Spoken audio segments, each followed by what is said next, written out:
అయిపోయింది. అయిపోయిన తర్వాత రాజీనామా ఇచ్చారన్న తర్వాత కూడా అక్కడ జరిగిన హింసాకాండ వీటన్నిటిని ప్రయోగించడం, వీటి మీద సుప్రీంకోర్టుకి వెళ్ళారు. ఎవరు ఇంత తీవ్రమైన హింసాకాండ ఎందుకు జరిగింది యువత మన పిల్లల మీద అనే ఒక ప్రశ్న తీవ్రంగా వచ్చింది. పార్లమెంట్లో ఈ అంశం లేవనెత్తి దీనికి సంబంధించి ప్రభుత్వం ఒక ప్రకటన చేయాలి అని ప్రతిపక్షాలు అడిగాయి. సహజంగా కదా, ఇట్లా జరిగింది, మేము ఇలా పరిష్కరించాం అని ఒక సమగ్రమైన ప్రకటన చేయాలి కదా. ఆ ప్రకటన చేయకుండా ఈ లీక్ నిరోధకం అని, శిక్షలు పెంచుతామని ఆ బిల్లు పెట్టి దాన్ని ఆదరాబాదరాగా ఆమోదింప చేసుకున్నారు. ఖచ్చితంగా ప్రతిపక్షానికి ఆ లీక్ బిల్లు మీద ఏం ఆసక్తి లేదు. ఎందుకంటే ఇప్పుడు ఎన్ని కఠినమైన చట్టాలు లేవు, వరకట్న నిరోధం దగ్గర నుంచి అత్యాచార నిరోధం దగ్గర నుంచి చాలా ఉన్నాయి. కాబట్టి వాళ్ళు దాని మీద ఏం శ్రద్ధ చూపించలేదు. కానీ వాళ్ళు ముఖ్యంగా జంతర్ మంతర్ దగ్గర క్రూరమైన లాఠీ చార్జీ, అలాగే పార్లమెంట్కి వచ్చే వాళ్ళ మీద ఇవి ఎవరు చేశారు? ప్రతిపక్షం ఉద్దేశంలో అమిత్ షా హోంమంత్రి కాబట్టి ఆయన ప్రత్యక్షంగా చెప్పకపోతే ఇవి జరగవు. తీరా చూస్తే ఆయన సభకు రావట్లా. ప్రతి విషయం నడిపేటటువంటి హోంమంత్రి నిజంగా అమిత్ షా అంటే మోదీ తర్వాత ఎవరైనా చెప్పుకుంటే అమిత్ షానే. ఆయన ఉప ప్రధాని అవుతారు, లేకపోతే బిగ్ ప్రమోషన్ ప్రధాని కూడా అవుతారు. ఈ స్థాయిలో చర్చలు అంచనాలు జరుగుతున్నప్పుడు ఆయన సభకు వచ్చి సూటిగా ఇది జరిగిందని చెప్పకుండా ఉండటము, మిగతా వాళ్ళేమో ప్రతిపక్షం మీద విరుచుకుపడటము, దీంతో ఒక ఉద్రిక్త వాతావరణం, వాద వివాదం ఇదంతా పెరుగుతోంది. ఈ అభిజిత్ దీప్కే ఈ సిజేపీ అధ్యక్షుడు వ్యవస్థాపకుడు ఉన్నాయని నిన్న మాట్లాడుతూ, మీరు ధర్మేంద్ర ప్రధాన్ రాజీనామా చేయిస్తే చాలదు, మీరు దీనికి కారకులు శిక్షలు ఇవన్నీ లేకపోతే మేము హోంమంత్రి ప్రధానమంత్రి రాజీనామా కూడా అడగొచ్చు అంటూ ఈ అమిత్ షా అయితే ఈ విషయంలో తప్పకుండా బాధ్యత వహించాలని. ఇప్పుడు ప్రతిపక్షం అమిత్ షా రాజీనామా చేయాలి, ఎందుకంటే ఆయన బాధ్యత తీసుకోవాలి, వివరణ ఇవ్వాలి. ఏది లేకుండా రాహుల్ గాంధీ ప్రతిపక్ష నాయకుడు ఒక వాదన చేశారు. అక్కడ ఆ పోలీస్ చర్యలు నిర్బంధం హోంమంత్రి ఉత్తర్వుల ప్రకారం జరిగి ఉంటే అది తప్పు, బాధ్యత తీసుకోవాలి. ఆయనకు తెలియకుండానే జరిగి ఉంటే అది పూర్తి అసమర్థత, అది ఘోర వైఫల్యం.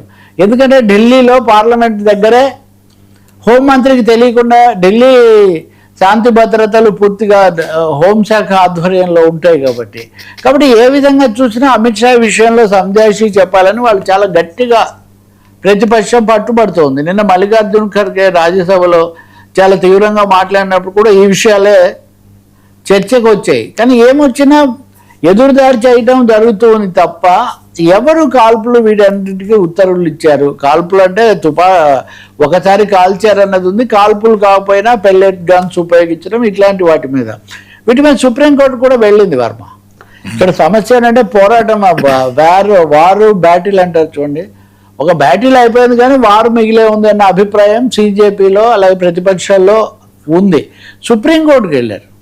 పెల్లెట్ గన్స్ అనేవి వాడకూడదు, మీరు ఉత్తర్వులు ఇవ్వండి అని చెప్పి పిటిషన్ వేశారు.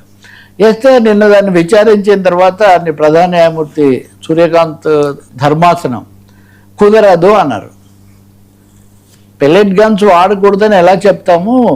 శాంతియుతంగా నిరసన తెలిపే అధికారం ఉంది, హింసకు పాల్పడకూడదు, అలాగే వాళ్ళ మీద నిర్బంధానికి పాల్పడకూడదు, ఇవన్నీ నిజమే. కానీ కొన్ని ప్రత్యేక పరిస్థితుల్లో శాంతి భద్రతల పరిరక్షణ కోసం పెల్లెట్ గన్స్ వాడాల్సి రావచ్చు. ఆ నిర్ణయం అక్కడున్న వాళ్ళు తీసుకోవాలి, కానీ మేము చెప్పాము.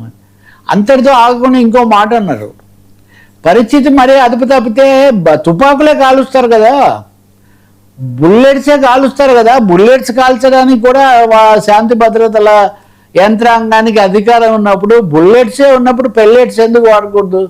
దీన్ని మేము లాజికల్గా ఎలా నిషేధిస్తామని సుప్రీంకోర్టు ఒక వాదన చేసింది.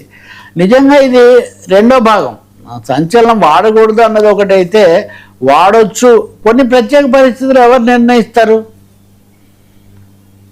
ఇంకొక విషయం కూడా చెప్పాలి. నేను ఒక భద్రతా దళాల అధికారి, ఐ థింక్ ఆయన పేరు మీడియాలో కూడా ఉంది, ఆయన మాట్లాడుతూ టెర్రరిస్టులను ఎదుర్కోవడం కంటే ఇలాంటి ప్రదర్శనలను ఎదుర్కోవడం కష్టం అన్నాడు. ఆయన కాశ్మీర్ని ఉదాహరణగా చెప్పాడు. కాశ్మీర్లో టెర్రరిస్టులను ఎదుర్కోవడానికి చాలా చేసేవాళ్ళం, కానీ సాధారణ ప్రదర్శనలు వాటిలో వచ్చే పరిణామాలను ఎదుర్కోవటం మటుకు ఇది చాలా కష్టంగా ఉందని. సిఆర్పిఎఫ్ డైరెక్టర్ ఏమో నిన్న మాట్లాడుతూ మీరేం భయపడకండి, చేయాల్సింది చేశారు, మీ విధి నిర్వహణలో మీరు ఒక అడుగు కూడా వెనక్కి వేయకండి. అంటే ఒక విధంగా ఆ రోజు తాత్కాలిక శాంతి కోసం వాళ్ళతో రాజీనామా చేయించి దాన్ని ముగింపు చేసినప్పటికీ దాని కొనసాగింపు అనేది మటుకు చాలా తీవ్రంగా ఉంటుంది. ఎఫ్ఐఆర్లు కొనసాగిస్తున్నారు, అరెస్టులు కూడా అనేక చోట్ల కొనసాగిస్తున్నారు, ఆరోపణలు చాలా తీవ్రంగా నడుస్తున్నాయి. మూడవది చట్టబద్ధంగా పెల్లెట్లే కాదు బుల్లెట్లు కూడా వాడవచ్చు అన్న స్థాయిలో సుప్రీంకోర్టు నుంచి కూడా వాదనలు వస్తున్నాయి.